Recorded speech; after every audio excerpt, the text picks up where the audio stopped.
하나님의 말씀은 사무엘상 2장 18절로 21절까지 말씀입니다.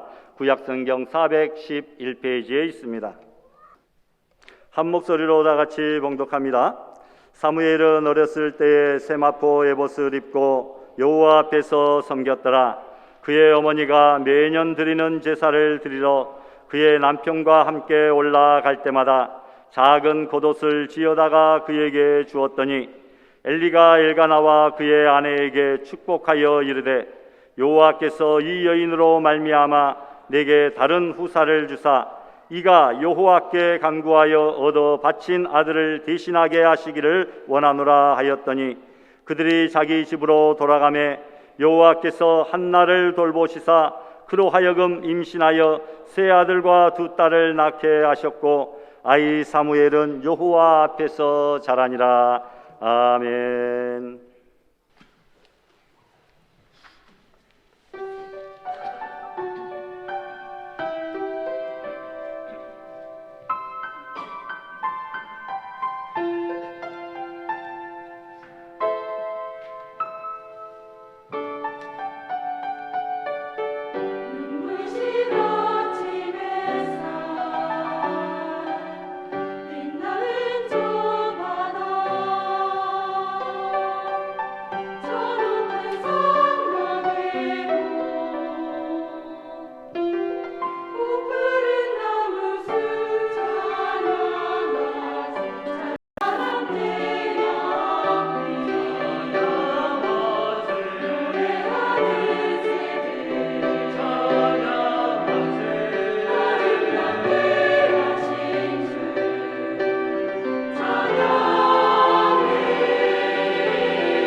할렐루야.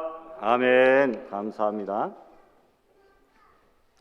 우리 호산나 찬양대원 하나님 은혜 가운데서 앞으로 연말까지 평생토록 사명 힘있게 잘 감당하는 귀한 우리 찬양대원들 될 수 있기를 부탁하고 축복합니다. 앞에 선물이 6개가 남았어요. 우리 시우가 몇 학년인데요? 중학생 1학년이에요? 6학년? 근데 오늘 왜 안 나왔어? 시우 정도 나이가 되면 벌써 이제 좀 쑥스러운가 보구나. 예. 시우 이따가 선물 하나 드리시고 오늘 특별히 또 우리 주양이하고 정아가 이렇게 나와서 또 인데 오늘까지는 선물이 이렇게 남았으니까 드릴 수 있도록 할게요. 저기 동민이까지. 예. 그래요. 감사합니다. 오늘 어린이주일 맞이해서 우리 어린아이들 축복합니다. 오늘 이 자리에 나와서 함께 예배 드릴 때에 어른들의, 부모들의 경건한 예배 생활을 잘 옆에서 배우고, 또 독서 100편 의자연이라고 했는데 잘 모르면 100번 읽으면 뜻이 자연스럽게 깨달아지듯이 어려운 설교 성경 말씀도 엄마 아빠 옆에서 잘 듣다 보면, 여러 번 듣다 보면 이 성경 말씀이 잘 이해가 되어지고 깨달아지며 하나님의 구원의 은총과 성령 충만함의 은혜가 우리 비록 어린 심령이라 할지라도 충만하게 넘쳐나게 되는 줄 믿습니다. 그러니까 여러분들 친구들도 목사님을 잘 쳐다보고 집중하여서 옆에 있는 친구들과 이야기하지 않고 예배 시간에 잘 말씀을 들으면 예수님이 우리 친구들에게 특별한 은혜와 지혜를 내려주실 줄 믿습니다. 5월은 교회적으로는 가정신앙화의 달이요, 오늘은 어린이 주일입니다. 어버이들은 너무 섭섭해하지 마시고 다음 주일 또 어버이 주일로 우리가 지키게 됩니다. 오병이어로 5천 명을 먹이신 놀라운 기적은 어디에서 시작되었습니까? 한 어린아이가 가져온 도시락 하나에서 시작되었다라는 겁니다.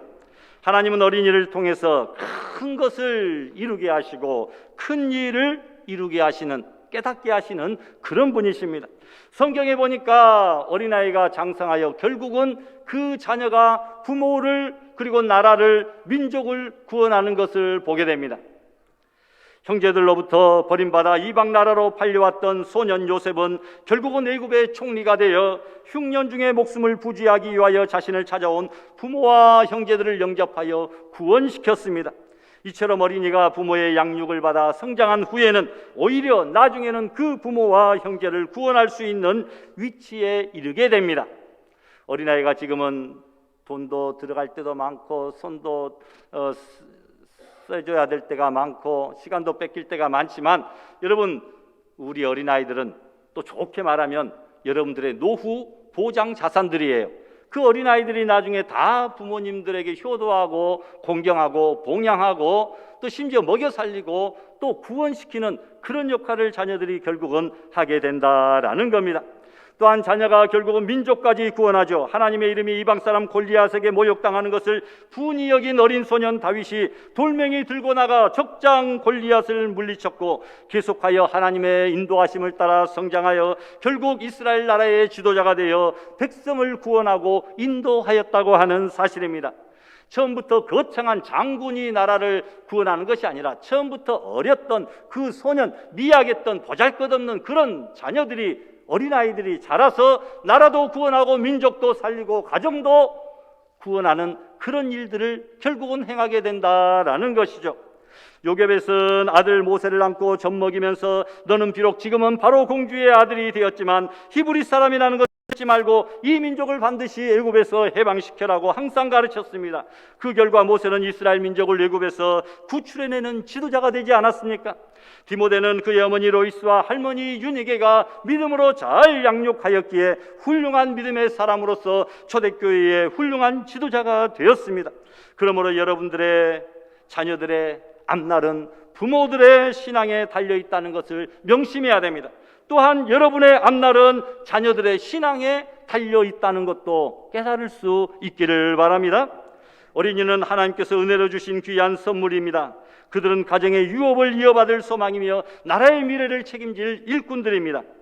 비록 지금은 연약하고 미숙하다 할지라도 그들은 귀한 보배 같은 존재임을 인식하고 사랑으로 보살피며 건강하게 양육되어야 됩니다. 올해부터 새 정부에서 부모 급여를 준다고 하더라고요. 2022년도에 자녀를 출산한 부모들은 11개월 동안 부모에게 100만 원씩 매월 주고, 그러니까 1년이 돼봤자 뭐 1200만 원 뭐 이렇게 뭐 된다 그러네요. 출생 때부터. 아니 100만 원씩 주는데 올해는 40만 원, 내년에는 70만 원, 2024년에는 비로소 100만 원까지 완성이 된다고 합니다. 그러니까 여러분들 어린아이들이 요즘에 나라의 귀한 보배임을 나라도 인식하고 얼마나 출산과 양육에 장려하고 힘쓰고 투자하고 있는지 모릅니다. 결혼하신 가정들은 자녀들도 많이 낳으시고 또 나라로부터 또 부모 급여도 받으시고 또 하나님 나라와 교회의 귀한 일꾼들도 이렇게 키우시고 이 모든 일들을 통하여 하나님께 영광 돌리고 복을 받아 누리는 귀한 부모들 될 수 있기를 바랍니다. 어린이들이 품고 있는 희망을 이루어 나아갈 수 있도록 어른들이 여건을 조성해 주며 도와줘야 됩니다. 이 어린아이들을 볼 때 어떤 생각을 해야 됩니까? 하나님이 저 어린이를 통해서 나에게 무엇을 깨닫게 하시려나, 그리고 저 어린 그 아이를 통하여 하나님이 우리 가정에, 우리에게, 이 민족에게 어떤 기적을 일으키시려나, 이렇게 생각해야 됩니다. 이 뜻깊은 계절에 우리가 가정과 자녀들을 믿음 안에서 생각해보고 우리 가정의 귀중함을 다시 한번 깨닫는 귀한 축복이 있어지기를 부탁합니다. 세상의 많은 단어들 가운데 의미가 큰 단어가 셋이 있습니다. 먼저는 하늘이고, 그 다음은 어머니고, 그 다음은 가정입니다. 하늘에는 하나님의 사랑과 은혜와 자비가 있고, 어머니는 따뜻한 사랑과 희생적인 모성애가 있고, 가정에는 안식과 평화가 있기 때문에 그 세 단어가 참으로 고귀하다 볼 수 있습니다. 하나님의 창조물 중에 가장 위대한 창조물이 있다고 한다면 그것은 바로 가정입니다.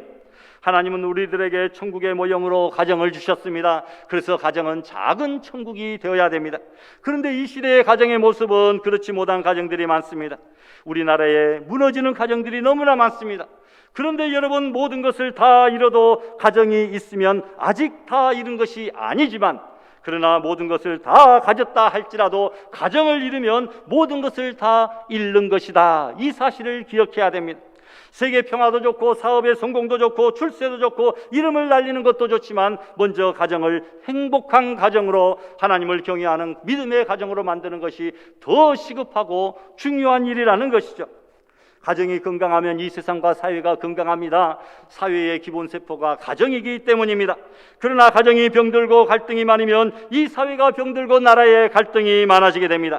노숙자 문제, 노인 문제, 청소년들의 탈선, 자살, 폭력, 이혼의 문제는 다 가정이 문제가 되니까 사회적인 문제가 발생하게 되는 것이죠. 디모데전서 3장 5절을 우리 다 같이 한번 봉독해 볼까요? 사람이 자기 집을 다스릴 줄 알지 못하면 어찌 하나님의 교회를 돌아보리요? 우리 옛말에 가화만사성이라 이 말하고 비슷하죠. 우리들은 교화만사성이라 이렇게 바꿔서 부르기도 합니다. 교회가 화평해야 모든 일들이 형통해진다, 잘 풀린다라는 겁니다. 여러분, 가정을 행복하게 이끌고 나갈 수 있는 사람들만이 교회 봉사도 제대로 할 수 있다라고 디모데전서에 말씀하고 있습니다. 그런데 이런 행복한 가정은 그냥 만들어지는 것이 아닙니다. 하나님은 복은 주시되 행복은 주시지 않습니다. 복은 주시는데 그 행복은 우리가 스스로 하나님 안에서 만들어가야 된다라는 것이죠. 교회 생활이 행복하고 가정도 직장도 사업장도 행복할 수 있기를 부탁합니다. 탈무드에 보니까 가정이란 사람이 태어나서 최초로 입학하는 학교다, 가정은 최초의 인생 학교다라는 겁니다. 그러면 최초의 선생님은 누구겠습니까? 바로 어머니와 아버지다라는 거죠. 그런 의미에서 오늘 본문의 이야기는 바로 비교되는 두 가정의 자녀 교육의 이야기입니다. 헌신과 성결의 삶을 살아야 될 엘리 제사장 가정의 타락과 거기에 비해서 평범한 여인이지만 경건한 삶을 산 한나와 그 어린 사무엘을 대조적으로 보여주고 있습니다. 더 나아가서 엘리 가정의 몰락과 사무엘을 통한 이스라엘의 대조적인 부흥의 모습을 우리들에게 보여주고 있습니다. 자녀 교육이 신앙 교육이 얼마나 귀한가라는 것이죠. 엘리 제사장의 말로는 비참합니다. 두 아들은 전쟁터에서 싸우다가 죽고, 며느리는 아이를 낳다가 그 남편들의 전사 소식을 듣고 죽고, 엘리 자신도 그 소식을 듣고 자기의 의자에서 떨어져 목이 부러져서 죽었습니다. 이스라엘의 법궤는 블레셋에게 빼앗기고 하나님의 영광은 이스라엘을 떠나게 되었습니다. 자녀 교육에 실패한 제사장 엘리와 자녀 교육에 성공한 한나를 대조해 보면 가정 교육의 힘이 얼마나 큰지를 볼 수가 있습니다. 두 가정의 신앙교육을 몇 가지로 비교해 봅니다. 첫 번째로 엘리 제사장은 자녀들의 죄에 무관심했고, 한나는 그 자녀들을 하나님 앞에 거룩하게 키웠다라는 겁니다. 엘리의 두 아들 홈리와 비느하스는 아버지의 뒤를 이어 제사장이 되었으면서도 두렵고 떨림으로 그 제사장직을 수행한 것이 아니라 거룩한 제사를 짓밟고 신성모독을 자행합니다. 백성들이 제사 드리러 오면 먼저 고기를 갈고리로 솥에서 찔러내어 자기들이 먼저 구워 먹고 삶아 먹습니다. 심지어 회막에서 수종드는 여인들과 동침까지 합니다. 그런데도 엘리는 하나님께 무서운 경고를 받고도 하나님의 무서운 진노의 말씀을 자녀들에게 바로 직접적으로 전달하지 아니하고, 내 아들들아 그리하지 말라, 내게 들리는 소문이 별로 좋지 않다, 이렇게만 했을 뿐입니다. 그만큼 엘리 제사장은 자녀들의 죄에 무관심했다라는 말이죠. 신앙적으로도 인간적으로도 실패하고 맙니다. 자식들은 제 마음대로 하나님의 말씀도 아버지의 말씀도 듣지 않는 불량자가 되고 페루나가 되었습니다. 하나님을 알지 못하고 말씀을 듣지 않는 그들이 그 아버지의 말인들 듣겠습니까? 그러나 한나는 사무엘을 어려서부터 성전에서 수종들며 구별된 생활을 하도록 나실인으로 키웠습니다. 결국 제사장 엘리에게는 하나님의 계시가 끊어졌고 하나님의 음성을 듣지 못했지만, 어린 사무엘은 어려서부터 성전에서 하나님의 음성을 직접 듣고 자랐습니다. 그렇습니다, 여러분. 부모는 어려서부터 자식의 잘못을 바로잡아주고 또 죄를 지으면 징벌이 따른다는 것을 반드시 가르쳐야 됩니다. 세상에는 4가지의 교육기관이 있습니다. 가정과 학교와 교회와 사회입니다. 이 넷 중에 가장 많은 영향을 받은 것이 바로 가정입니다. 특히 가정에서는 교회 출석을 잘 가르쳐야 됩니다. 학교 안 가는 것은 학교 한번 빠지면 큰일 나는 것처럼 여기고, 교회 가지 않는 것은 그냥 별일하는 것처럼 내버려 두어서는 안 된다라는 것입니다. 피아노 레슨이나 과외에 빠지면 큰일이고, 교회를 갔는지 안 갔는지, 헌금은 제대로 드렸는지 안 드렸는지 챙기지 않으면 그 자녀들에게 큰 문제가 생기는 것이죠. 제사장 엘리는 자기 아들들이 잘못해도 그냥 두었습니다. 그래서 그 가정은 결국 비참한 최후와 결말을 맞이하고 맙니다. 완전히 망했다는 거죠. 자녀 말이라고 하면 벌벌 떨고 자녀의 영적인 신앙생활은 관심조차 없고, 심지어 자녀 때문에 본인의 신앙까지도 잃어버리는 그런 사람들이 많습니다. 여러분, 우리가 자녀를 훈계와 말씀으로 양육하지 아니한 죄가 있음을 고백하며 하나님 앞에 회개하는 우리들이 될 수 있기를 바랍니다. 두 번째로, 엘리는 자식을 더 중히 여겼고 한나는 자식보다 하나님을 더 중히 여겼다고 하는 사실입니다. 엘리는 하나님보다 두 아들을 더 사랑했습니다. 자식을 더 귀중히 여기는 것은 자식을 우상으로 숭배하는 죄요, 그리고 그 자식을 망하게 하는 지름길이라는 것입니다. 사무엘상 2장 30절에 보니까 나를 존중히 여기는 자는 내가 존중히 여기고 나를 멸시하는 자를 나도 경멸히 여기리라. 하나님을 먼저 존귀히 여겨주면 하나님께서도 그를 존귀한 자로 만들어주시겠다는 겁니다. 여러분, 한나는 엘리와 전혀 반대입니다. 기도 응답으로 받은 사무엘을 하나님께 서원한 대로 젖을 떼자마자 하나님께 드립니다. 웬만하면 내가 서원은 그렇게 했지만 몇 년만 더 데리고 있겠습니다 라고 했을 터인데, 젖을 떼자마자 냉정하게 성전으로 보내어서 그곳에서 키우게 되었다라는 것이죠. 믿음의 조상 아브라함도 100세가 되어 받은 아들을 하나님께 번제로 바치라 하였을 때 그대로 순종했습니다. 아브라함이 말씀에 순종하는 것을 보고 내가 이제야 경외하는 줄을 알겠다 하시며 아들을 돌려주실 뿐만 아니라 엄청난 복을 내려주셨던 것입니다. 요한 웨슬리의 어머니 수산나 여사는 자녀들을 제멋대로 하도록 내버려두는 그 부모는 어떤 사람이냐? 마귀의 일을 하는 사람이다. 신앙을 병들게 한다. 구원을 불가능하게 하며 자녀들의 육신과 영혼을 망하게 하는 사람이 바로 그 부모다. 자녀가 제멋대로 하도록 내버려두는 부모는 바로 마귀의 종이다라는 것입니다. 그런데 여러분, 어떤 교회 장로님의 아들이 교회를 잘 다녔는데 고등학교 3학년이 되고 나서는 교회에 나오지 않더랍니다. 그래서 목사님이 물어봤더니 입시 수능 준비를 하느라고 못 나오는데 입학시험에 합격하면, 수능에 합격하고 대학 들어가면 그때 나오겠다, 이렇게 하더랍니다. 목사님이 몹시 불쾌했지만 참고 있었는데 이듬해 그 아이가 수능시험에서 떨어지고 말았습니다. 그래서 목사님은 그 장로님 가정에 온 가족이 슬퍼하고 우울해하면서 교회에 나왔기에 이렇게 말합니다. 장로님, 자녀가 대학에 못 들어간 것이 그렇게 섭섭하고 안타깝습니까? 그러면 자녀가 왜 천국에 들어가지 못한 것은 안타까워하지 않고 왜 감각이 없습니까? 하고 물었다는 것입니다. 대학 못 들어간 것은 그렇게 속상하면서 자녀가 신앙생활 잘못해서 천국 못 들어갈 것이 뻔히 보이는데도 왜 그렇게 무감각하시냐, 안타까워하지 않느냐라는 겁니다. 그랬더니 그 장로님 하시는 말씀이, 교회는 1년간만 쉬었다가 다시 나오면 되지 않습니까? 1년간만 쉬었다가 다시 나오면 되지 않습니까? 라고 대답하더라는 것입니다. 여러분 정말 그렇습니까? 교회는 1년이고 2년이고 쉬면서 공부할 것 다 한 다음에 자기가 하고 싶은 것 다 한 다음에 그 다음에 나와도 상관없는 것입니까?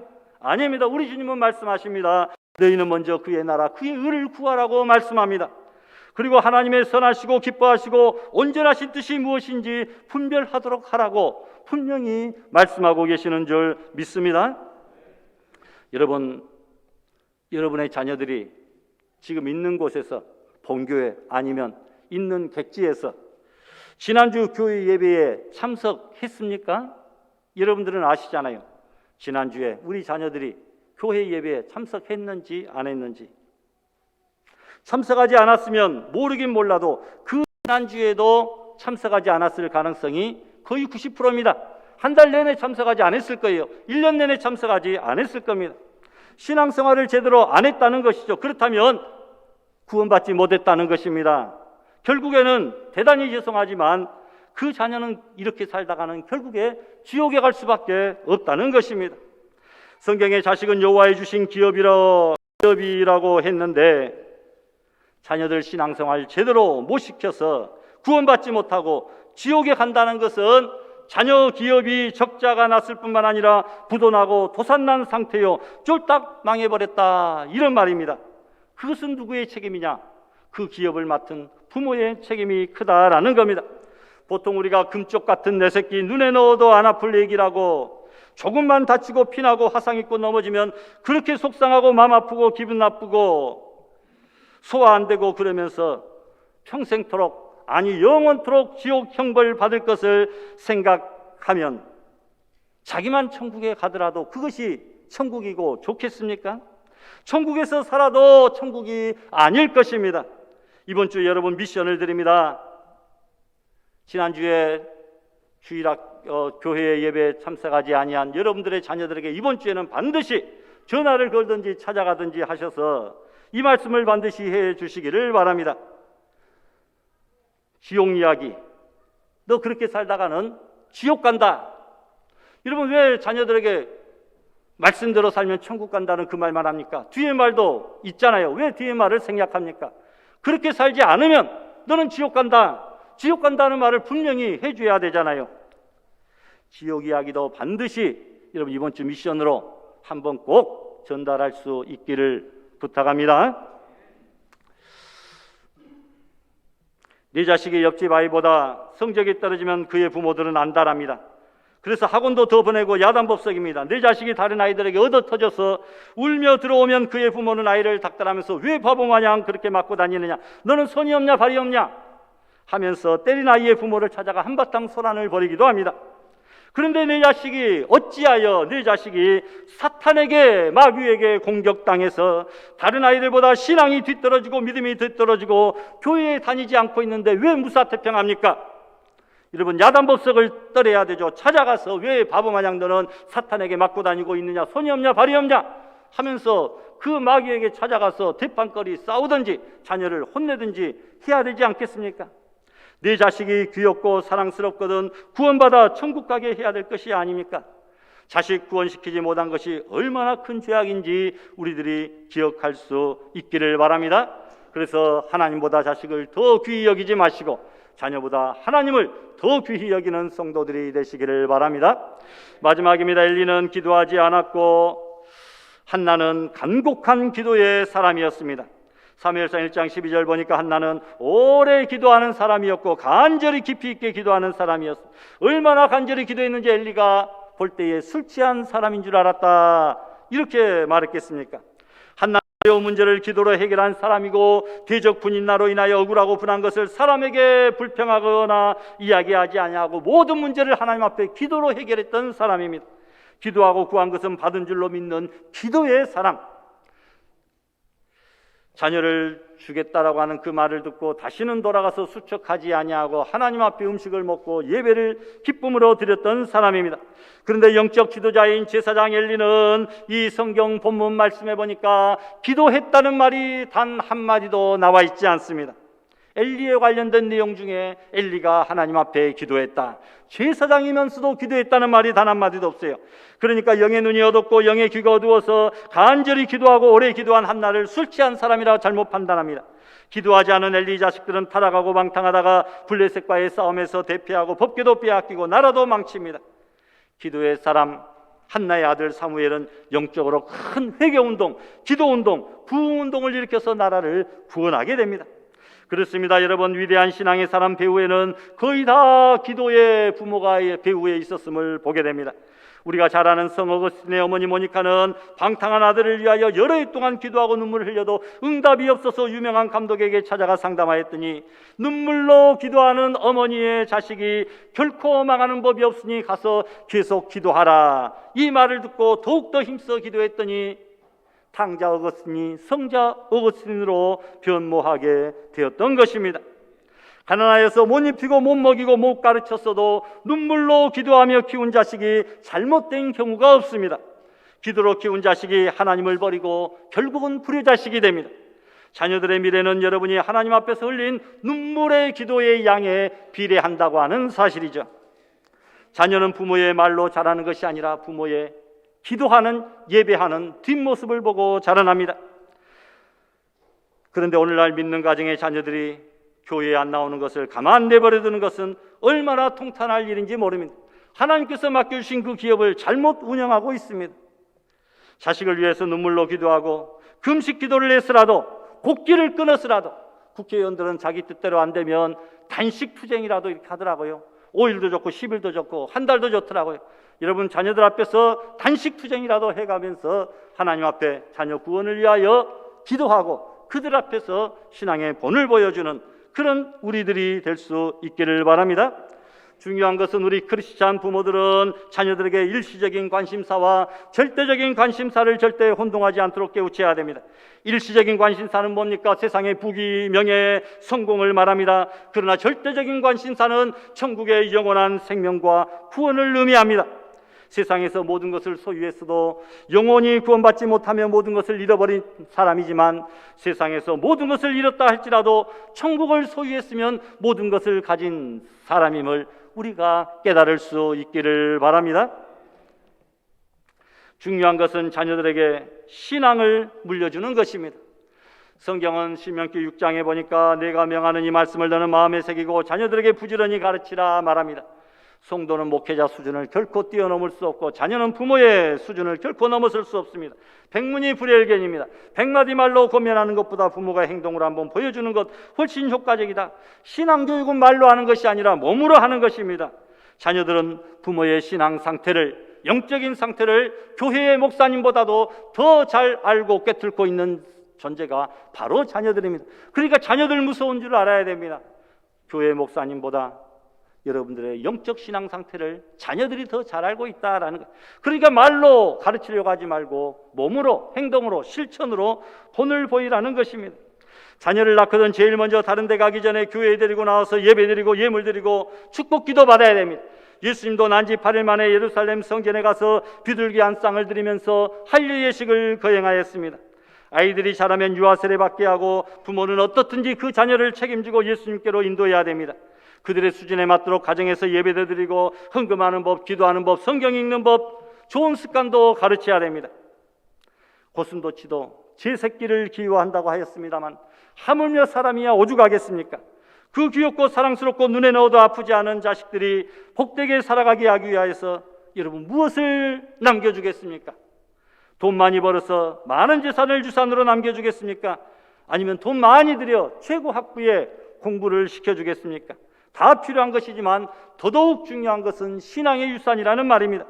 올바른 신앙교육이야말로 세상의 그 어떤 것보다도 값진 유산입니다. 한 차원 높여서 구원의 문제입니다.